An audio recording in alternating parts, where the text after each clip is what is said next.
This is the Average to Savage podcast with Paul Guarino. Everyone and anyone, athletes, celebs, and much more.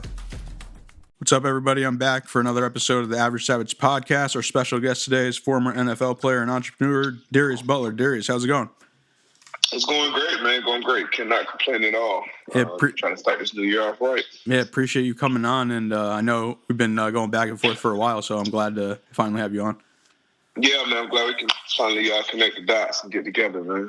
Yeah. So let's go back to your high school days. I know you play a little bit of football, basketball, and track. So yeah, I saw you scored 1,000 points as a basketball player too. So what was like your ultimate decision to just like focus on football? So basketball was really my first love. Growing up, I always thought I would be, the next Allen Iverson or something like that. So I actually started basketball. I played all 4 years of basketball. And then my junior year, I went to kind of a fairly new high school. And obviously the football team usually takes a longer time to get some traction than other sports, just because it's a lot more that goes into it. So the first couple of years of me being at the high school, the football team was, very bad, and I didn't want to be a part of it just because things were all over the place. So I just played basketball. My junior year, I finally decided to play, and it was fun. It was fun. It was kind of trying to put a team on the map. I actually ended up being the first athlete from my school to get a Division I scholarship offer.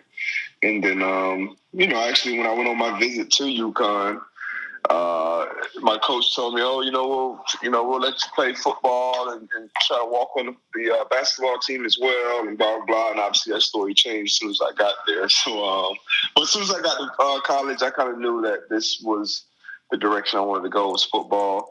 I was kind of more suited body-wise to play football in the position I was playing quarterback. So I'm glad I made that decision. Yeah, what was your recruiting process like out of high school?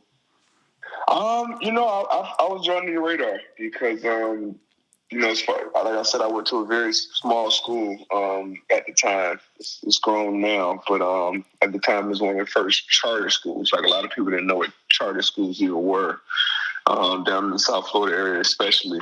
And down here it's a hotbed for talent, especially on the football side. So it was easy to be looked over.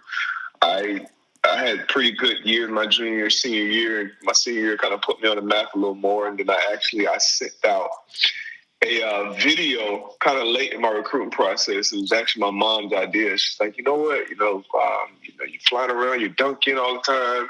Like, just send out a video to these college recruiters of you just dunking. And this is before, Twitter and Instagram and all that stuff. So I literally put together like a video, like a VHS, and sent it to different colleges. And UConn was one of those colleges. It was colleges that would kind of already recruit me. I should have sent it to everybody.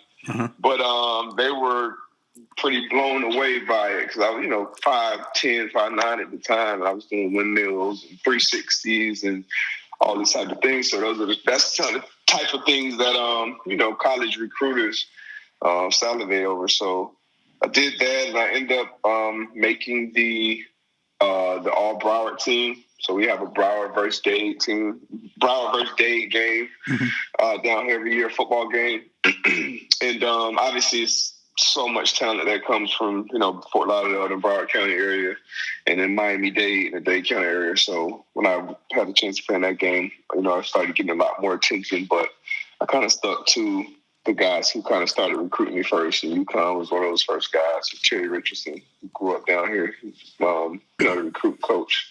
And so that's how I got up to UConn. And, obviously when I got up there, they were not a football school. Yeah. It was men's basketball, women's basketball, and then football. Well, not even football. I don't even know what came after that, but we kind of worked our way up during the years there. But it was fun. Yeah, for sure. You guys were, you were at the beginning of now it's I don't know, been a little rough, but I feel like we took step backs now. Yeah, you were at the beginning, and then UConn got like kind of big in football, and then now it's kind of going back down. But yeah, what made you like pick UConn? Like, was there another school that you were deciding over, or no? Like I said, the first three schools that were serious, first Division I, three schools that was pretty serious about the recruiting process was UConn, Indiana, and Florida, and FAU. Okay. And then, like I said, later on in that process, after the Broad Day game, after the tape kind of went around a little more, I had other schools. And kind of how the recruit process works in football is, you try to sign all these guys, and then, some of the guys, as a college, some of the guys that you expected to sign, they go somewhere else. Yeah. And then you kind of go to other guys on your list.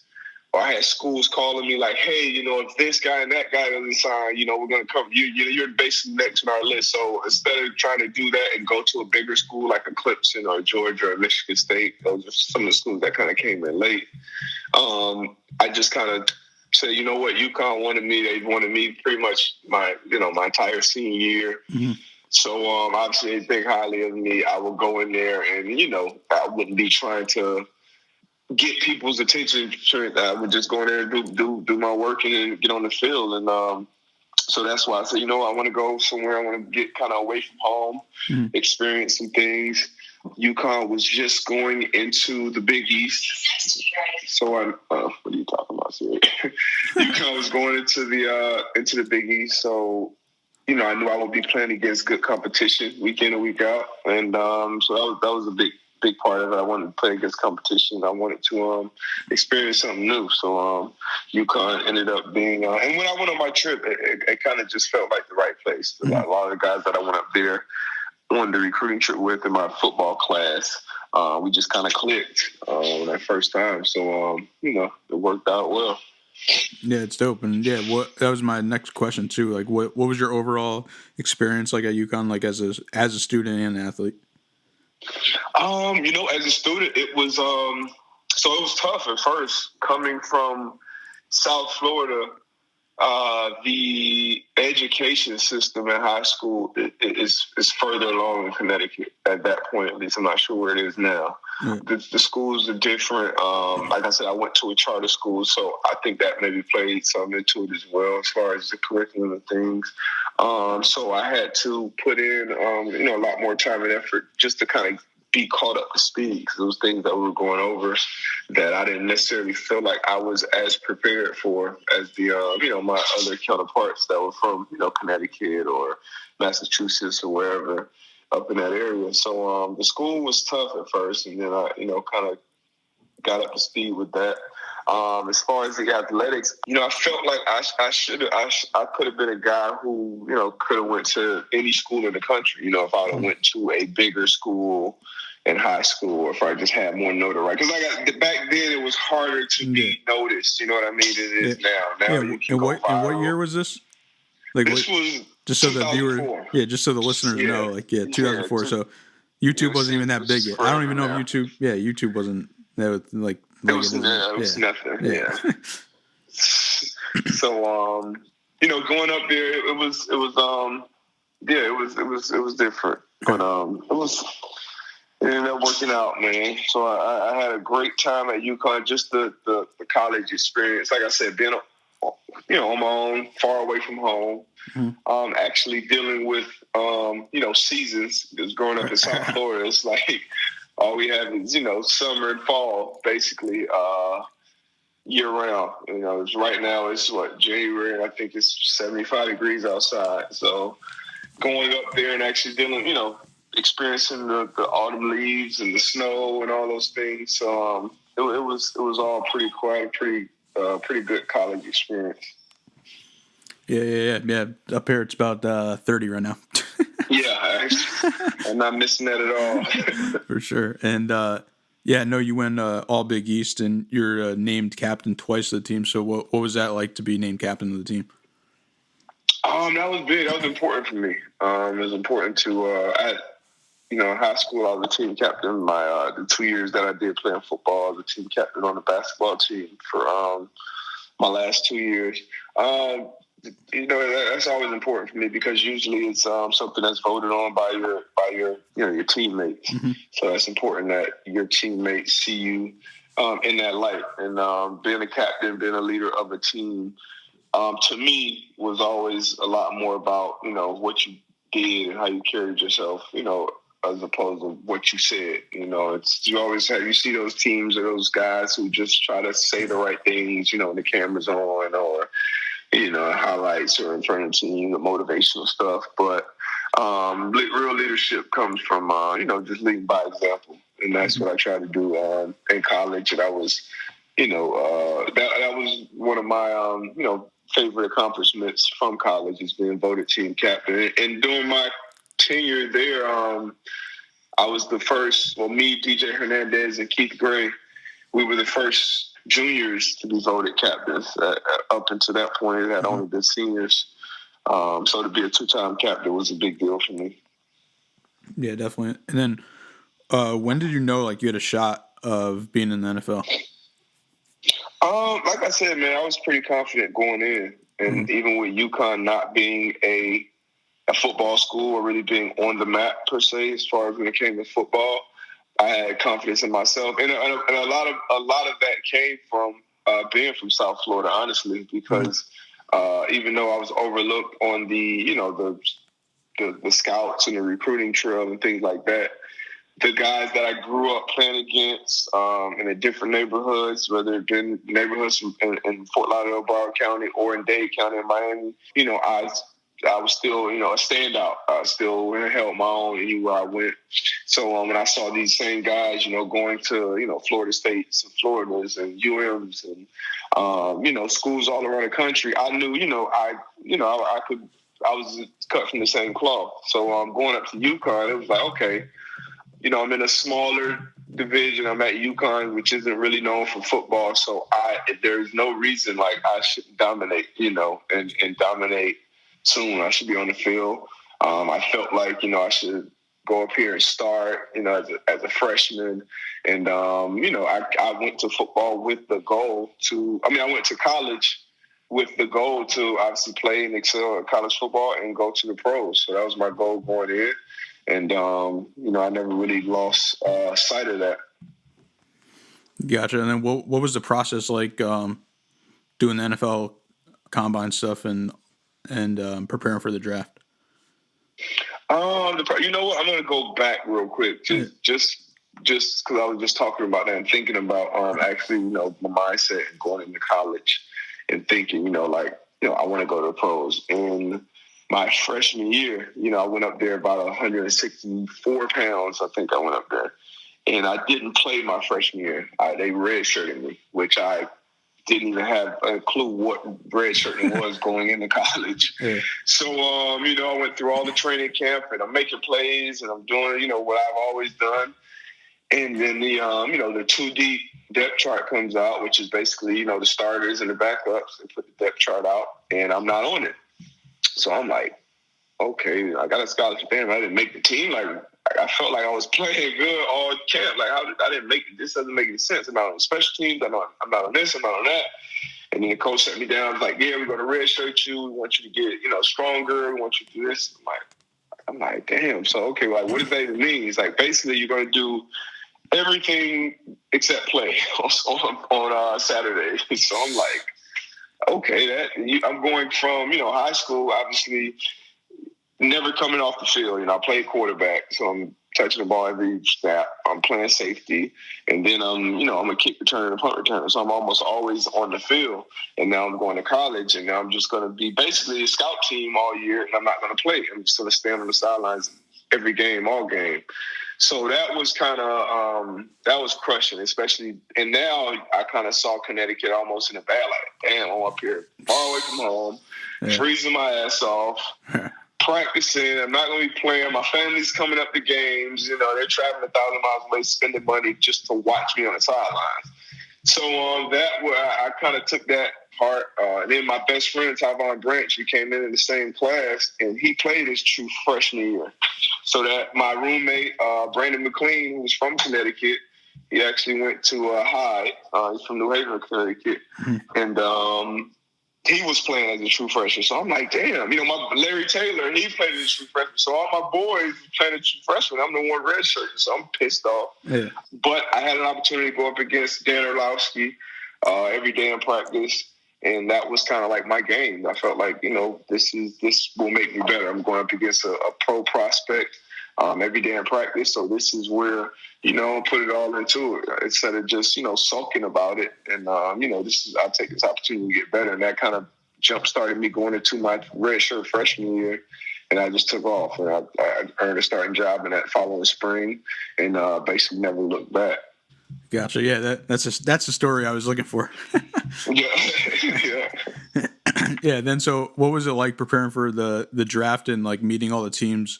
And like, did you know like what round you're going to go in, or what was that like? Yeah. So I got from talking earlier. I was a starter from I made some freshman All-American teams. I had a pretty good freshman year. I think I had 4 interceptions my freshman year.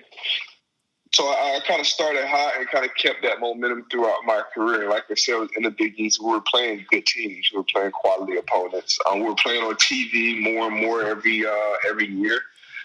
We got ranked, I think, my junior year for the first time in school history. So we had a lot of success as a team, and I started having, I was having a lot of success individually. So, you start to, kind of get an understanding of how, okay, this guy is rated here or there, or he can go, first, second, third round, wherever. So I kind of knew my junior year, I had the option, which was, my redshirt junior year. I could have came out and, went in the draft, but there was a lot of that class was loaded with corners. They had, Rogers Kamari, they had Antoine Case, and they had a lot of guys that went they had like 5 or 6 corners that went first round. And Chris Houston, a lot of guys. So I'm like, okay, maybe I'll come back this next year and then just try to go higher. Get one more year of college, one more year of this, one more year of that. So I actually came back my senior year, and I was, kind of on most people's radars as far as the scouts and the teams and all that stuff goes. So coming out, I kind of had a good idea of, where I was, who was up there as the other top guys. Vontae Davis, it was Alfonso Smith, a guy I played against in high school. It was Malcolm Jenkins out in Ohio State. So I kind of knew, okay, this is, and then you start seeing the rankings from, whether it's Mike Mayock or NFL draft scout at that time, or whoever it was with the rankings. So I kind of had a good idea. And then going into the combine, that was the moment where it's like, okay, now everybody has their film against the different teams or whatever. But now we're all on the same field. All of the scouts and the decision makers, GMs, the coaches, they're here to watch us, kind of all. So we're kind of, we see each other on these, like I said, this is still before kind of everybody was buddy like they are now on social media. So now I'm seeing Vontae Davis, he's sizing me up, I'm sizing him up. I'm seeing Malcolm, I'm seeing all these guys. So now we're like, now we're all on the same playing field. So now they're just trying to see us in shorts and T-shirts, how we play football, the interviews from the teams. I had pretty good coaches in college. So I did pretty good in interviews and, on the whiteboards and things like that. It was fun, man. The combine was fun. It was a long, draining process. And then the last day is when you do all the physical things. But it was fun just having that opportunity. That's something I look to my whole life, as far as to be at the combine, to, run a 40, jump a vertical, and do all those things. And I hit a lot of high marks. Well, what I thought was high marks until Byron Jones went in there and blew away the combine. And then OB, these guys, I'm like, damn, what are they putting in the UConn strength training juice? But so it was fun though. The combine was fun. It was a learning experience, and it was challenging, mentally challenging, physically challenging. But I enjoyed it. That whole draft process was just eye opener as far as how much of a business it is, how much of an investment these teams are making in you, and how much they're looking into your past and your relationships with people you had in college, whether it's the trainers, whether it's the other coaches, like everybody, like they're uncovering everything. So it's important to always, not only for that reason, but it's always important to treat everybody the right way along the way. I always believe that. Yeah, isn't it like, don't they ask like crazy questions? They like almost like investigate you like crazy. Yeah, they do, man. They ask you kind of some off the wall questions. I can't really think of a crazy one right now, but they actually, some of them are literally just to see your reaction to the question, and then others, and I know they've kind of caught some heat with it, so they've kind of backed off of it a little bit, but it's all part of the process. And when you're basically doing the job interview for the biggest job or a dream job that you have for your whole life, I didn't really have an issue with it. Yeah, and it's funny to just like hear you talk about before like social media and like, because like I'm just thinking like it's like weird that you didn't see these players. Like obviously you saw them on TV, but I'm saying like now you could just like you literally know like what they're doing like every day almost. Yeah, exactly. You can really crazy. see what's what, who's who. You go and and then once you get into the pros, in the off season you're working out with a lot of guys. Guys are traded the same place and things like that. So, but going to the combine, it was. And I went to the Senior Bowl before that, so it was kind of that way there too. But so it the whole process is good because people are playing their own conferences and their own games around the country, and then when you can get everybody in the same place, it's like okay, now it's kind of. Everyone can see what it is. Yeah, and then what was draft day like for you? Draft day was stressful, man. Yeah, it was stressful because it's just so many. Nobody really knows how it's going to play out. The teams don't really know. The players don't really know. The agents don't really know. Everybody kind of has their idea of how it's going to play out, and then it kind of plays out how it does. Outside of probably the first pick, but following that, a lot of it is a domino effect because sometimes the teams even want a certain guy, but then another guy may fall to them. It's like, oh shit, I wanted him, but now I didn't expect him to be on the board still, so we take him now. And then somebody else can get drafted, and then it kind of becomes what they call a run on players. So sometimes, or on a position. So like the year before me.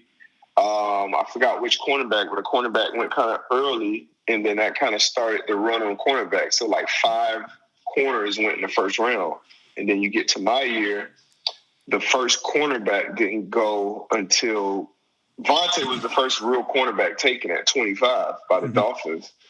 Malcolm Jenkins was taken at 14 by the Saints, but he, most people expected him to convert into a safety, which he did. So, you basically have one first round cornerback, and I ended up falling to the second round. And I think, Alfonso Smith went before me, and I was the third cornerback drafted. So it's really a crapshoot. It's stressful because you got teams. Like I said, I was ranked, one of the top 2 or 3 corners. The mock drafts had a lot of them had me going first round. They match you up with certain teams. I had teams tell me to my face, hey, if you're here at the 22nd pick, like, we're taking you. I'm standing on the table, and I'm telling, so-and-so to take you. If you're here, and then, I had another team. If you're here at the 25th pick, we're taking you. And then, as the picks are going on, you have teams calling you, hey, if we're still looking at you. If you're there, we're probably going to take you, blah, blah. You got friends calling you. It's like, man, it's just... I'm like, bro, don't call me right now, all right? I don't want this phone to ring unless it's somebody giving me a job right now. So it's stressful, man. You got your family there, your friends, they all want you to go to different teams for different reasons. So it's stressful, man. And then once you finally get that call, it's a big relief. It's kind of a culmination of, a lot of the work that you put in, a lot of the luck that you had on your side. A lot of other people that have helped you along the way. And then it's a team and an organization believing in you and believing in you coming in and fitting in with their organization, with their program, and they're making a positive impact. So to finally get that call in the second round from the Patriots was Bill Belichick actually came to UConn and ran my pro day. So that was a big deal as well because at that time I don't think he went to a lot of pro days. I remember him coming to run my pro day, and he even put a comment out somewhere that he said like it was the best DB workout that he had seen. But so it was cool, man, for it to all lead up to that moment. And then I was playing pro football pretty close to where I played college football. Yeah, for sure. And what who gave you the call? Was it your agent or like the Patriots or both? No, it was the Patriots. It was trying to think who. So it was Belichick's assistant, guy named Burge, who called and basically was like, I'm going to put you on the phone with Bill. Belichick got on the phone and he was like, are you ready to be a Patriot? A little quick conversation. Then he put me on the phone with Mr. Kraft. I had a conversation and then, kind of got off the phone, and they actually had 2 picks. We actually had 4 picks in the second round. It took Patrick Chung, Sebastian Ballmer, and it took Patrick Chung first, and then they had the 40th and the 41st pick, and they called me right before those picks and told me they were taking me. So I didn't know which pick they were taking me. Gotcha. And they took Ron Brace, who was a D tackle from Boston College. Unfortunately, passed away a couple of years ago. It took Ron Brace at number 40, and then they took me at 41. So it was crazy to So I got the call, got off the phone before my name went across the board, and just start hugging all my family, my brothers, start crying, just everything. It was crazy. Yeah, and I don't know if you knew at the time you were the second highest pick out of UConn. Oh yeah, I did know that because Donald Brown, he went the first round that year to the Colts, to the team I ended up on. So it was crazy, man. It was crazy, even for that class of guys from UConn. For us to have 4, because we had 4 first and second round picks. We had Donald Brown going the first round, and we had me, Cody Brown, and Will Beatty going the second round. And that was a pretty big deal for UConn. Coming from where we came from when we got to that school in 2004. Yeah. And then where we were in 2009, it was crazy. Yeah, and I remember seeing a graphic, and I don't know, probably in the early 2010s, and there was it was like UConn had more football players in the league than like some of these powerhouse schools, which is obviously crazy. Oh yeah, for sure. And I know in the first and second round we had more picks than like big schools who were like Ohio States or UMs or whoever that year. So that was pretty big deal. We were pretty proud of that. How did you pick Drew Rosenhaus as your agent? He had already been my cousin's agent. My cousin Willis McGahee, he played in the league for a long time, played running back in the league out of UM. And, so I had already been around Willis anytime in the offseason. Sometimes we would go to whether it was a camp or something to work out, and I would kind of see him around. And just, he had represented a lot of guys at the time, so I felt like he had a pretty good beat on what was going on in the league. So that was one of the main reasons I ended up choosing him. He was my agent for the first 8 years. And then, I ended up moving on from him and, with my last agent and my current agent, Buddy Baker, out of Indianapolis. And based off what Buddy Baker was actually my best friend's agent for his entire career. And, just kind of seeing how he handled him and how their professional and personal relationship was. Kind of seeing that from a distance. Also, him being based in Indianapolis, and that's where I was based for the majority of my career. It made sense to move in that direction. Yeah, and then I know you kind of touched on it, but what was it like? You were kind of familiar, obviously, with the area. You were growing up from Connecticut to Massachusetts. Oh yeah, it was good to be that close. Ultimately I wanted to. Dolphins were actually one of the teams that told me they were going to draft me. And growing up a Dolphins fan, I remember telling my dad that the Dolphins, they said they're going to draft me, if I'm there at 25. Like I said, how the draft works, they didn't expect Vontae to be there at 25 as well. So they probably said we're taking a corner, and they probably expected me to be the one that would be there. And, Vontae ended up falling in their lap. But I remember telling my dad probably a week before the draft, and he told somebody else, and like a reporter put it in the Sun Sentinel, which is the big paper down here. Yeah.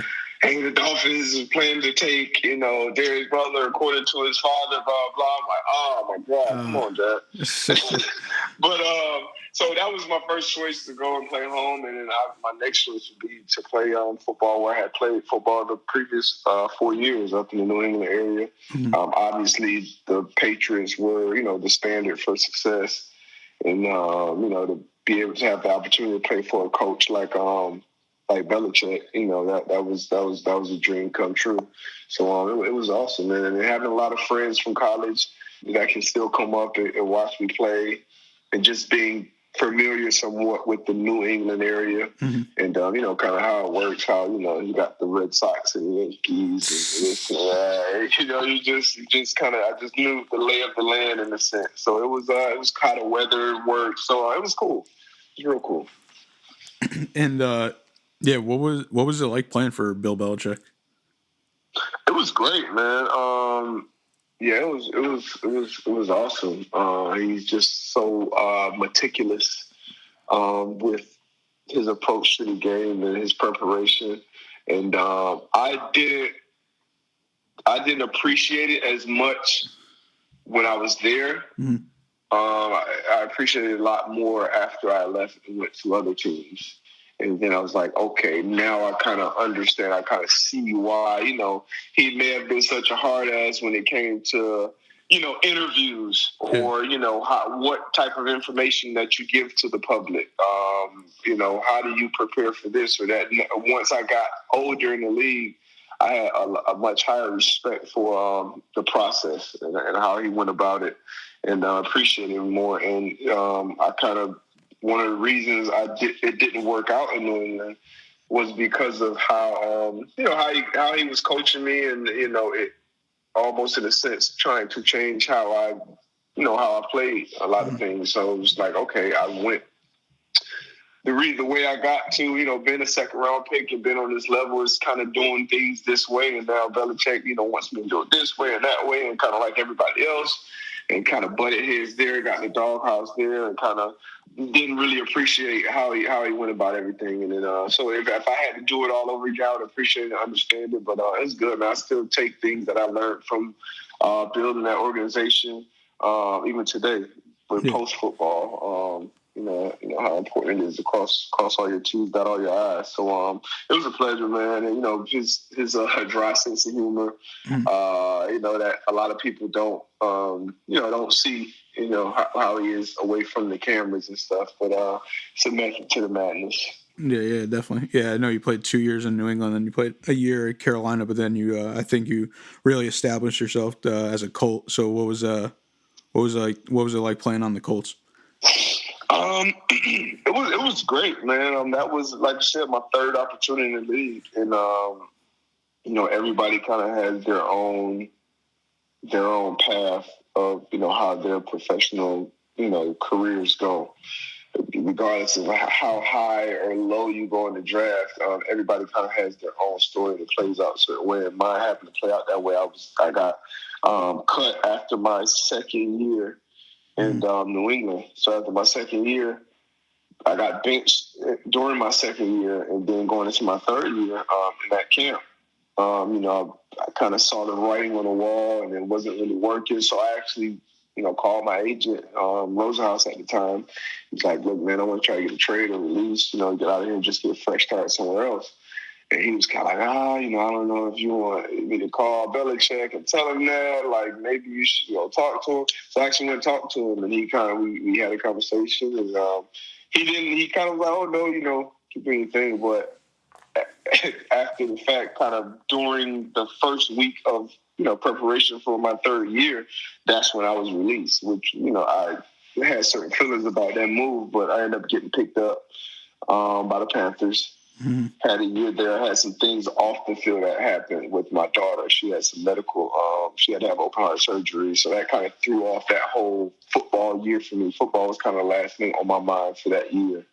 But following that year, I was cut again, which is challenging.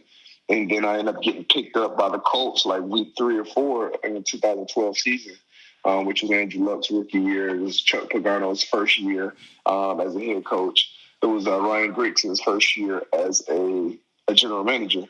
And when I went and sat with Ryan Grigson, he actually told me, and it kind of goes back to treating everybody the right way along the way.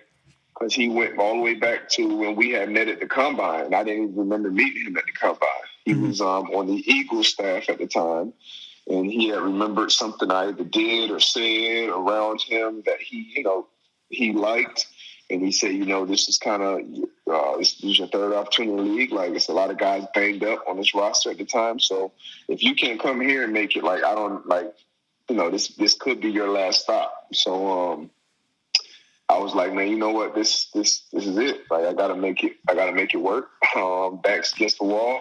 And I have to, if I'm going to go out, I'm going to go out, doing things my way and doing things the right way. So that's how I went. And my first start, the first start that I had in Indianapolis, Thursday Night Football down in Jacksonville, which is kind of close to home. I ended up getting 2 picks. I got 2 interceptions. I ran one back for a touchdown. I got first forced fumble, a fumble recovery. I ended up winning AFC Defensive Player of the Week.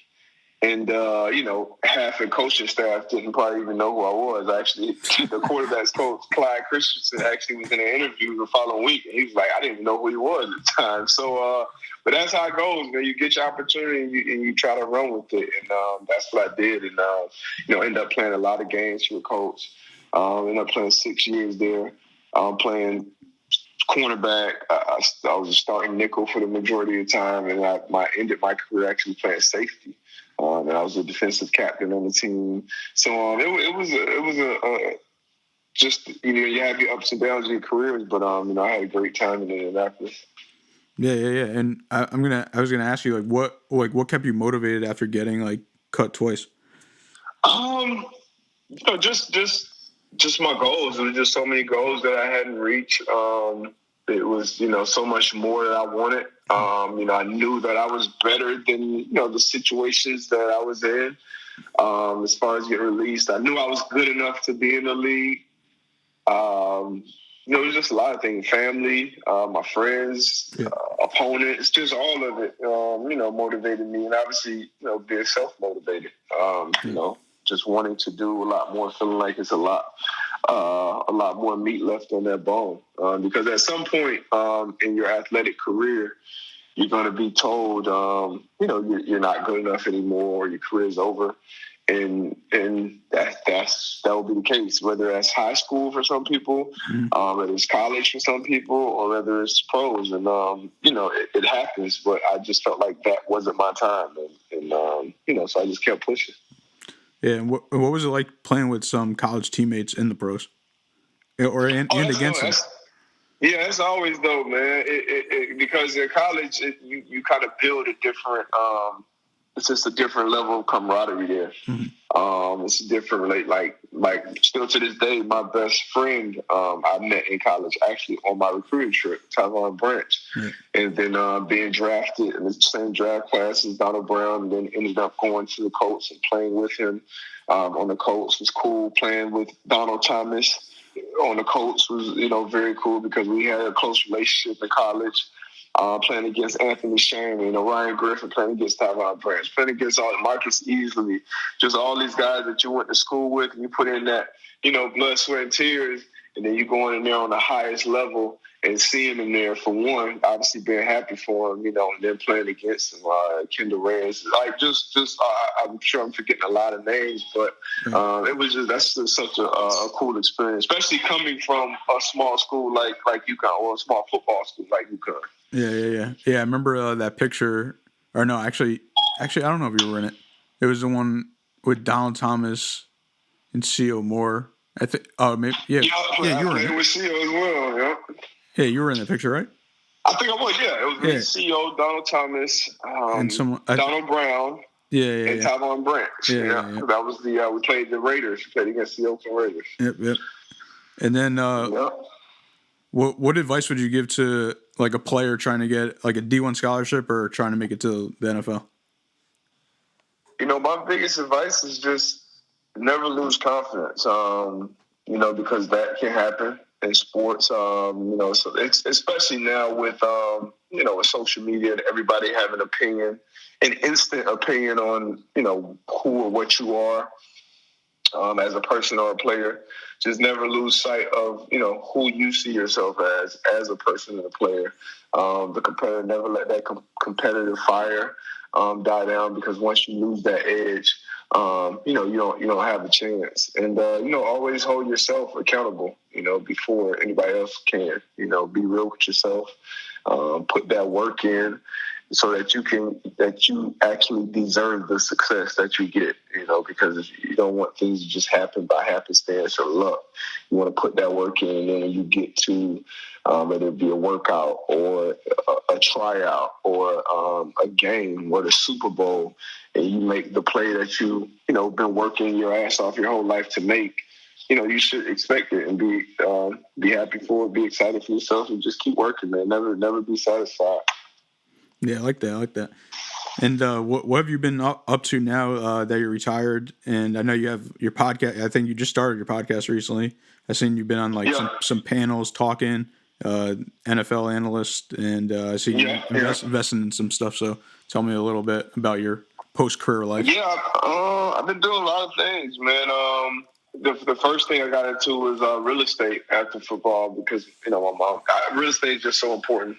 Just ownership, owning land, owning property.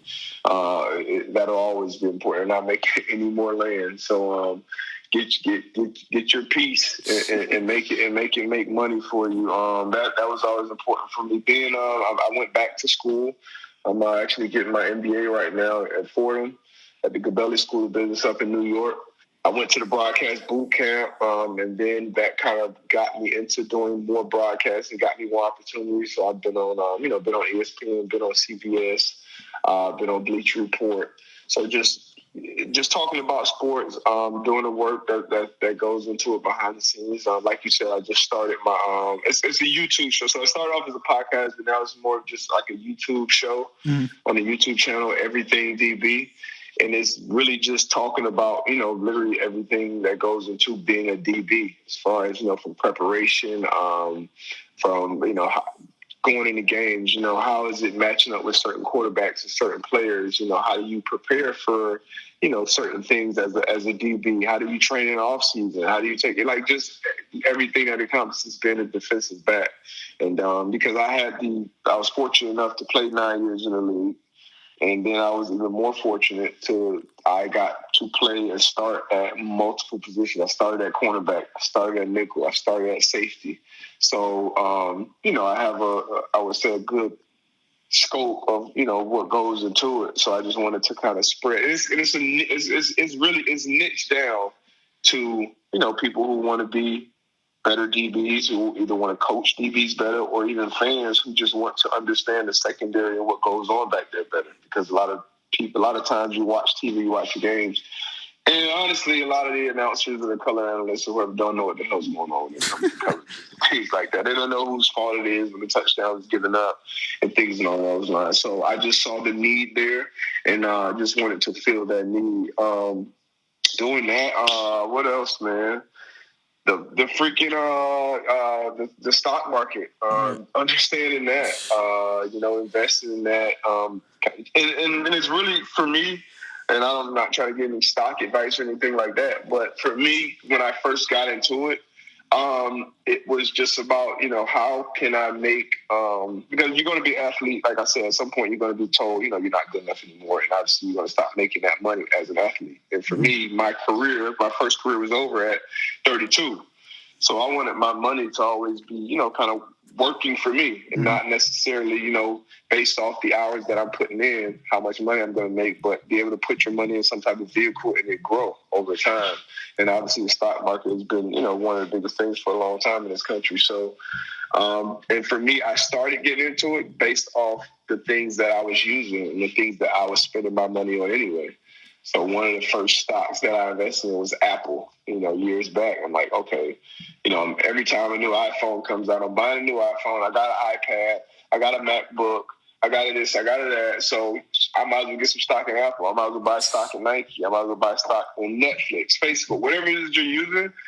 Just buy some stock in it, put some stock in it. And then the other stuff just comes from really reading, researching, and saying, okay, I'm going to put some money here or there. So that kind of excites me. That gets my blood going when I'm talking about that or reading that. So I'm doing a lot of things right now, man. Just being divesting and trying to not only do it but educate the people behind me. So because there's a lot of things that I wish I'd have gotten into earlier. Yeah. Yeah, I mean, even so, like, how are you, like, self-aware? Like, I know because, like, some athletes, like, after they like, have no idea what they want to do, like, after, like, did you already start planning before you retired? It's kind of like, honestly, for me, it's kind of like when you go to college, man, you think you know what you want to do as far as a major you pick out.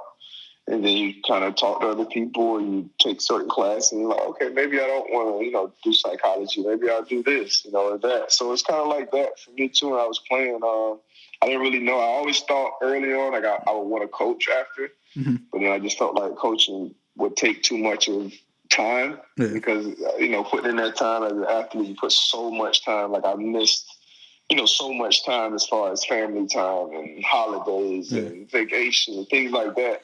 So when I got done, I didn't necessarily want to have to do something that, and I didn't realize this until I got done, I didn't want to do something that would take up so much of my time. You know what I mean? So I kind of stepped out, okay, maybe not coaching. Then the broadcasting thing, being an analyst, talking football. So, okay, this is something that, I can see myself doing. So let me go and get more educated on. Let me go to the broadcast boot camp and kind of grow my network even more. So I think that's what it comes down to. You just kind of surround yourself with more people and just start to network. And then you learn more things about more things, and end up learning more things about yourself and what kind of gets you going and what what gets you up in the morning. So that the first thing I did after I was done was actually I kind of took a year kind of just off to just kind of relax, be with the family. Like I said, everybody won't have the opportunity to do that because I was fortunate enough to play a long time, so I could kind of just take that step back, and then now I'm kind of dabbling into different things, and then I'm kind of trying to navigate and bring it all together. So, okay, maybe I'll just do this one thing. This will be my main thing, and then the other things will kind of be things I do on the side. But so that is still, I'm still kind of in that process, in that transition process. So it's fun. It's like I'm, a freshman again, a sophomore now, I'll say. Yeah, it definitely seems like you're enjoying it. Especially, I just see all your posts and stuff. It seems like you're doing good things and you're making yourself happy. Yeah, that's the main thing, man. Because it's not all about one thing. It's about, for me, it's always about not only trying to be as successful as possible in whatever I'm doing, but more importantly, passing whatever knowledge you have down or back or around to other people to say, hey, I'm doing this or I'm doing that, or what are you doing? How are you doing this or that? And then just kind of, spreading that information and circulating it. Yeah, for sure. All right, you ready for some fun questions? They're going to go from average to savage. Let's do it. All right, what's your favorite song right now? Oh, man. That's tough. I don't even have a favorite song, honestly. I listen to so many different music. Man, let me see the last song I played. I'll just tell you that. I'm going to go with Roddy Ricch, The Box. All right. Yeah, he's hot. He's on fire right now. Yeah, his album's pretty dope. What do you like to do in your free time? You know what? I like to read and I like to play cards. Cards? Oh, cards. I like spades, man. Spades is my favorite card game. So I love a good spades game. I'm a big audiobook guy, so do you listen to books or you actually read them? You know what? I drive. I do drive a lot sometimes, certain weeks. So that's when I do the audiobooks or the podcast. Yeah. But I guess I'm old school. I like the paper. I like reading it, man, flipping those pages. I would definitely take reading a book over listening to one for sure. Gotcha. And what about or who would you want to exchange a jersey with? Anyone in football? I didn't exchange with Brady. I would exchange one with Brady. Tom Brady. It's definitely a good one. Mm-hmm. And last one, did you ever beat the women's UConn team in the pickup game? Yeah, ask Renee. We used to whoop that ass. Nah, we were. They honestly they beat us more than we did, but we used to play them every summer.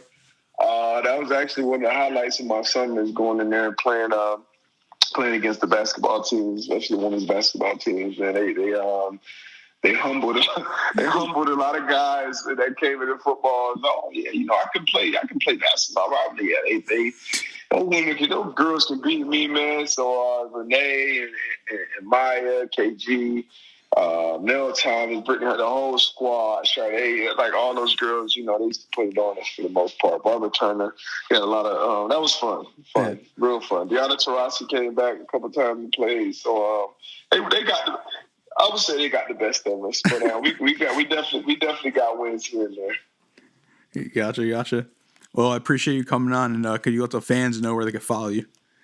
Oh man, on Twitter, Darius J Butler, and same handle on Instagram, Darius J Butler, and check out the show on YouTube, Everything DB Show, and also on Twitter and IG, same handle, Everything DB.